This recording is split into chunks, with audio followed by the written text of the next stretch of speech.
চা করছি? না না, আমি বাদাম দুধ ও আচ্ছা। চা খাবো ড্যাড আসলে। চা তো আমি বললো তো যাচ্ছি, যাই কোথায়? আমাকেও তো বললো যাচ্ছি, সে 6টার সময় বললো আসছি। হ্যাঁ।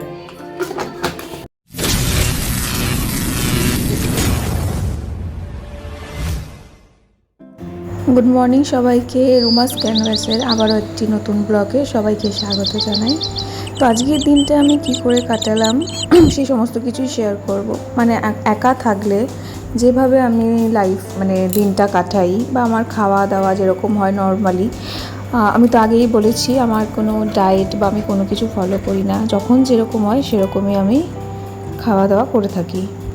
ঘুম থেকে উঠেই আমার তো প্রথমে খালি পেটে 1 গ্লাস জল খাওয়া হয়ে যায়। তারপরে আমি ড্রাই ফ্রুট ভিজিয়ে রাখি আগের দিন রাতে, তো সেইগুলোকেই আমি খাই। ড্রাই ফ্রুটের মধ্যে আমার থাকে আলমন্ডস আর খেজুরও থাকে, ওই দুটোই আমি বেশিরভাগ খেয়ে থাকি। তবে এটাও কিন্তু রেগুলার বেসিসে নয়, যখন মনে থাকে আমি আগের দিন রাতে ভিজিয়ে দিই আর পরের দিন আমি সেটা অবশ্যই খেয়ে নিই। তো ড্রাই ফ্রুট খাওয়ার পর কিছুক্ষণ পরে আমি হালকা ফুলকা যা হয় সেরকম ব্রেকফাস্ট করে নিই। তো আজকের এই ব্রেকফাস্টে যেমন ছিল আছে পাউরুটি, জিলিপি আর চা। হ্যাঁ, চা কিন্তু আগে আমি একদমই খেতাম না, এটা কিন্তু আমার শুরু হয়েছে কলকাতা আবারও আসার পর থেকে একটু একটু করে। মানে আমি আবার আগের মতো চা খেতে পারি, যেরকম আগে খেতাম সেরকম এখনও চা খেতে পারি। তো মাঝে করে আমার একদমই চা খাওয়াটা উঠে গেছিলো, তো এখন আবার আস্তে আস্তে খাওয়াগুলো আমার নর্মাল হচ্ছে, তো সেটা আমার সবথেকে বেশি ভালো লাগছে।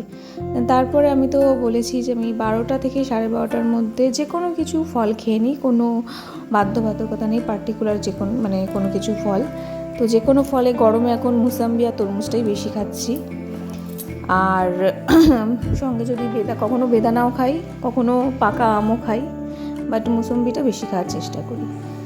তারপরে আমি স্নান সেরে নিই। এদিকে দেখি মা এদিকে তাড়াহুড়ো করছে, মায়ের ডিউটি যাবে বলে মা এদিকে রেডি হচ্ছে।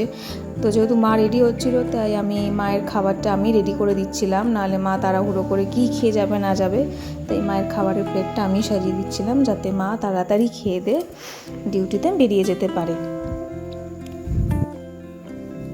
ও খাবার তো দেওয়ার পরে মা খেয়ে নিল, মা তাড়াহুড়ো করেই খেয়েছিল, আজ একটু দেরি হয়ে গেছিলো প্রায় বলতে পারেন। তো মা তাড়াহুড়ো খেয়ে মায়ের ডিউটিতে বেরিয়ে পড়লো। আর মায়ের ডিউটিতে বেরোবার আগে মা একটু আমাকে সাবধানতা করে যায়, ভালোভাবে থাকবে, সুস্থ থাকবে, এটা তো মায়ের থাকেই বলা। টাটা।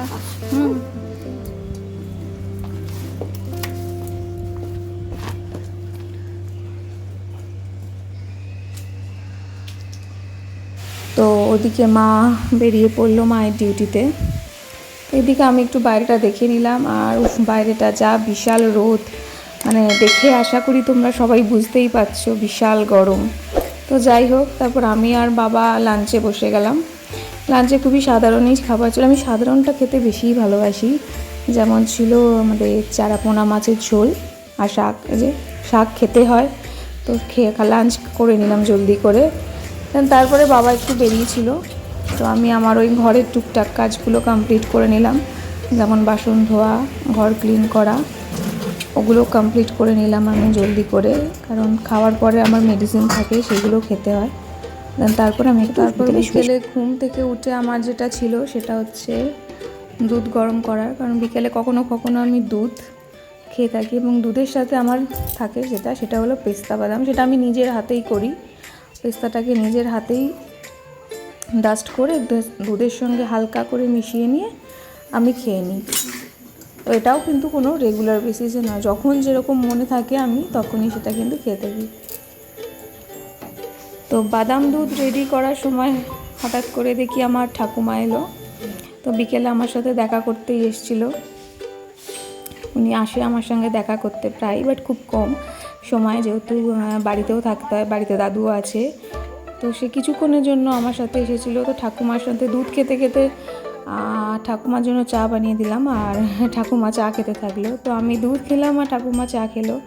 এইভাবে বিকেলে কিছুক্ষণ দুজনে মিলে একটু আড্ডা দিলাম।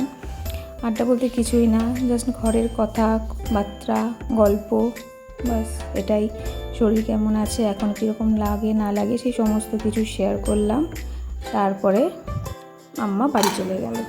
বেশি খেতে পারি না, অল্প একটু রেখে তারপর দিই। ফ্রি টাইমে আমি ভিজিয়ে আমার রাখি, কাজগুলো করে বাকিগুলো নিলাম। তার সাথে মিশিয়ে নেক্সট ডে ড্রাই ফ্রুটগুলো ড্রাই ফ্রুট খাওয়ার জন্য আমি আমার আলমন্ডটা জলে ভিজিয়ে রাখলাম। ওটা আমি আগের দিন রাতে করে ভিজিয়ে রাখি, তার পরের দিন খাই।